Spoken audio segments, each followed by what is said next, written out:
With an indigenous warrior, Nii Nee, from Nii Nee and Oglala Sioux Nations, and he has a fascinating story about resisting the judicial system by asserting his sovereign rights as a native national. And so, what's your story? Thank you, Ethan, and your camera for taking interest to record this for the people to understand better what sovereignty means. As a Nii Nee from Nii clan, born for the Bitani clan. I am originally from Seyo,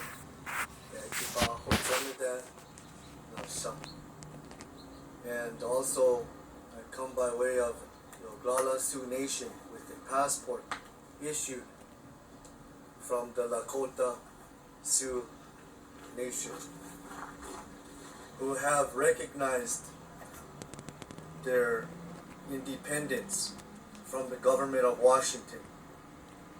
And I have renounced U.S. citizenship and returned to sovereignty as a national of the Nii Nee and also the Lakota Free and Independent Nation. And I have been incarcerated, detained for the past 9 months for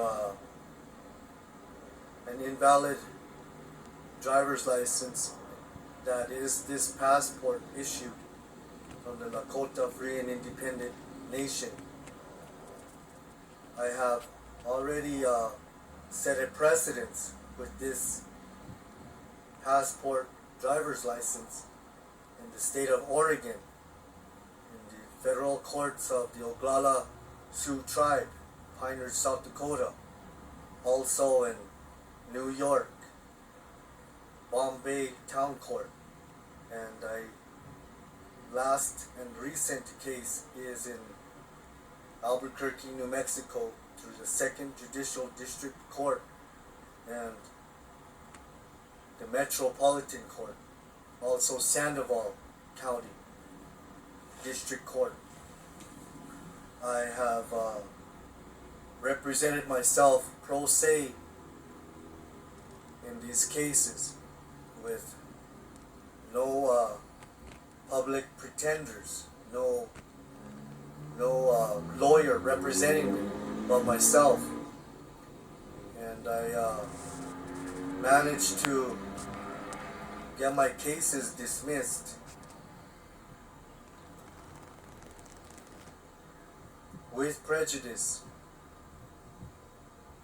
and one without prejudice that I am now in an appeal with to get it dismissed for lack of jurisdiction, as I am not a citizen pursuant to the code 8 USC section 1401, but I am a free and independent sovereign national of the Nii Nee, recognized from International Parliament, Secretary of State, the League of Indian Nations of North America. And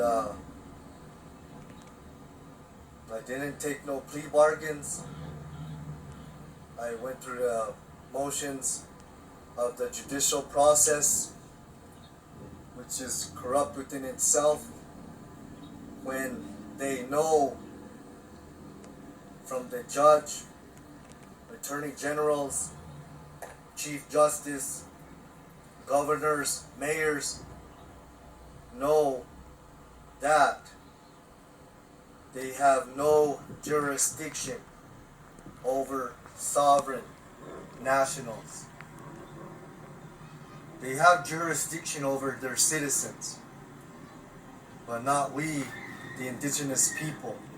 They know sovereign to sovereign relation, which they are violating every day. There are many of our brothers and sisters, relatives, detained, incarcerated, in prison, away from their families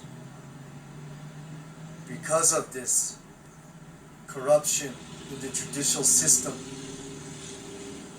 There is no legal way for me and any indigenous people to be citizens. It's codified as an alien. I didn't wash up from any boat. I didn't come on any boat. I've been here. What do you have to do to assert your rights as a sovereign person, not subject to jurisdiction of the U.S. courts? Well, it starts at your birth, and the government and the court judicial system will tell you, because of the Citizenship Act, also known as the Snyder Act, and for all of those Native North American tribal people who have joined in the Biliganas, the Wasichus wars, because of that act, it made us automatically citizens, newborn and unborn, which is codified as 8 USC 1401, aliens. And then when your grandmothers, they decide to give birth in the white man's hospitals, the nurse, the doctor, they come and push their clipboard with their application, which is the SS5 application for a social security card, which also translates into a slave surveillance number. So it's illegal in every state, in all 50 of these incorporated states, for your mother, your father, to make a contract, an application for a minor. And that's how you begin your life, as a slave surveillance number and a piece of stock that is shopped around in the stock market, the stock exchange.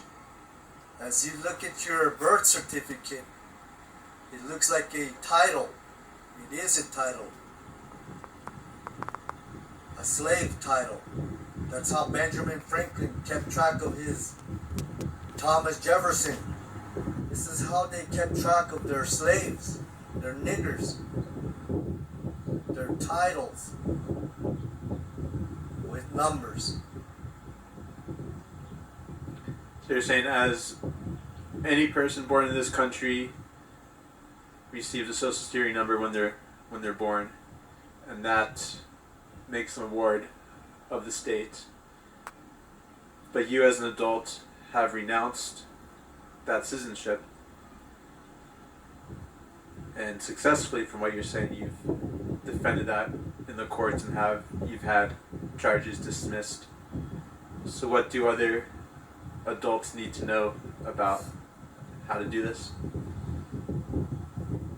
To the people who wish to get free from the slave surveillance number, you can go on to the website and do it legally, which is quit Social Security. Through the Social Security Administration. Yes. You can't go to any Social Security, local Social Security office and ask for these documents. They will call the security and escort you away from the building. They don't want the people to know about this. But you can find it online by looking up Quit Social Security. Right.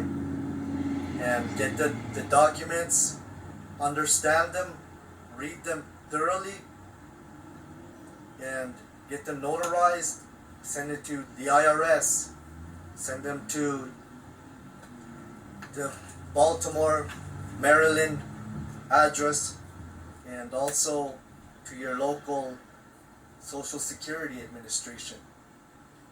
And you should receive a receipt stating that your number has been withdrawn. In my case, they didn't do this. So I've had to fight them through the legal system. And I have victory 6 times. I've beat them. And I beat them in Oregon. I beat them in South Dakota, Oglala Sioux tribe. I beat them in New York. And I beat them here in Albuquerque, New Mexico.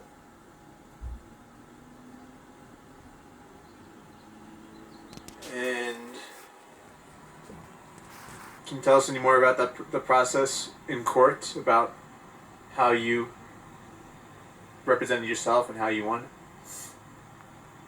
Well, they tried to put me back under their jurisdiction by forcing a public pretender onto me to represent me.